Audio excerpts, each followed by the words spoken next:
બોલ શ્રી गिरिराज धरण की जय, श्री कामधेनु मात की जय, सुरभि मात की जय। બહુ સુંદર ચરણારવિંદનું વર્ણન આપ્યું ગઈકાલ. સરસ લાગ્યું. ચરણારવિંદોમાં 33 કોટી દેવતા તીર્થ વિરાજમાન છે. 64 દેવતા બહુ સુંદર. હવે ગાય જેમ કે શ્વાસ લે, જેમ કે રંભાવે, જેમ કે માં બોલે, તો ત્યારે એને મુખારવિંદમાંથી જો શ્વાસ આવે, શ્વાસ જાય છે, ત્યારે એ શ્વાસને હું દેવતા વિરાજમાન છે હુંકારમાં, એનો એક સરળ રીતે અમને સુંદર પ્રકાશ આપો એના ઉપર. બહુ સુંદર બોલે, સરસ.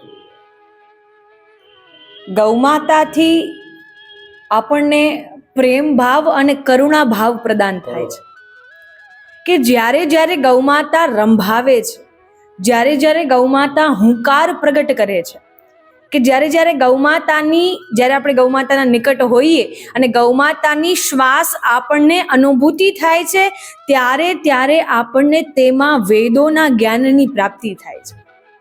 કેમ કે ગૌમાતાની હુંકારમાં, રંભાવાની ધ્વનિમાં એ 4 વેદ બિરાજમાન હોય છે.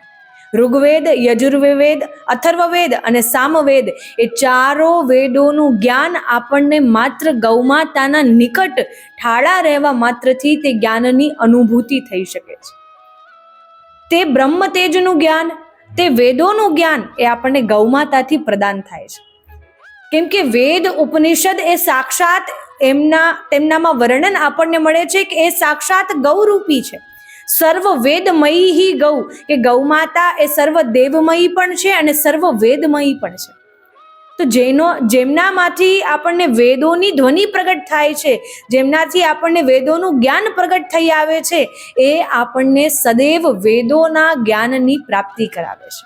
તેનો અર્થ એ નથી કે આપણે વેદોનું વાંચન ન કરીએ, પરંતુ વેદ ગ્રંથો, પુરાણો, જેટલા પણ બધા આપણા ઉપનિષદો છે, જેટલા પણ બધા આપણા ગ્રંથો છે, શાસ્ત્રો છે, તેનું વાંચન કર્યા બાદ એ વાંચનને આપણે ગ્રહણ કરી આપણા ઘટમાં બિરાજમાન કરવું, એ આપણને અનુભૂતિ ગૌમાતા પ્રદાન કરે છે. તો આ જ પ્રકારે ગૌમાતાની હુંકારમાં, રંભાવાની ધ્વનિમાં 4 વેદ સદૈવ બિરાજમાન છે. તેમના શ્વાસોશ્વાસથી એક ક્ષણમાં હજારો વેદોની રચાઓ પ્રગટ થાય છે. તો આ જ પ્રકારે ગૌમાતાની આપણે સદૈવ સેવા કરતા રહીએ. ગૌસેવામાં આપણે બ્રહ્મ તેજના જ્ઞાનની પ્રાપ્તિ કરી શકીએ છીએ.